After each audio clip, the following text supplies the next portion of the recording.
જવાન જય કિસાન। આપ સૌ સોયગામ તાલુકાના તમામ ખેડૂતોને મારી બે હાથ જોડીને વિનંતી છે કે 6 સપ્ટેમ્બરે જે અતિવૃષ્ટિના કારણે સમગ્ર સોયગામ તાલુકાના તમામ ખેડૂતોની ખેતી નિષ્ફળ ગઈ છે।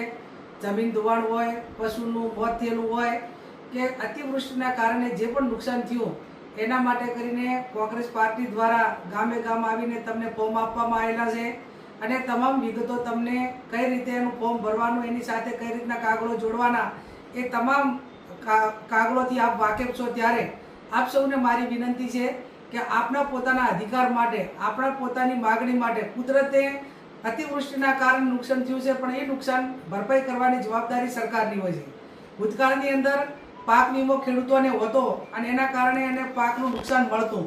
વર્તમાન સરકારે તમામ પાક વીમા પણ બંધ કરી દીધા છે અને એટલા માટે કરીને ખેડૂત એ અતિ ગંભીરતાપૂર્વક અને અતિ મુશ્કેલીનો સામનો કરી રહ્યો છે। ત્યારે આપ સૌ 6મી તારીખે સોયગામ મુકામે તમામ ખેડૂતો પોતાના ફોર્મ લઈને 11 વાગે હાજર રહેજો। આપણે ત્યાં આવેદનપત્ર આપી અને સરકાર પાસે જે તમારે નુકસાન થયેલું છે, ખેતીને નુકસાન થયેલું છે એના વળતર માટે કરીને આવેદનપત્ર આપવાનું છે। તો આપ સૌ મોટી સંખ્યામાં 11 વાગે 6મી તારીખે ત્યાં હાજર રહો એવી આપ સૌને મારી બે હાથ જોડીને વિનંતી।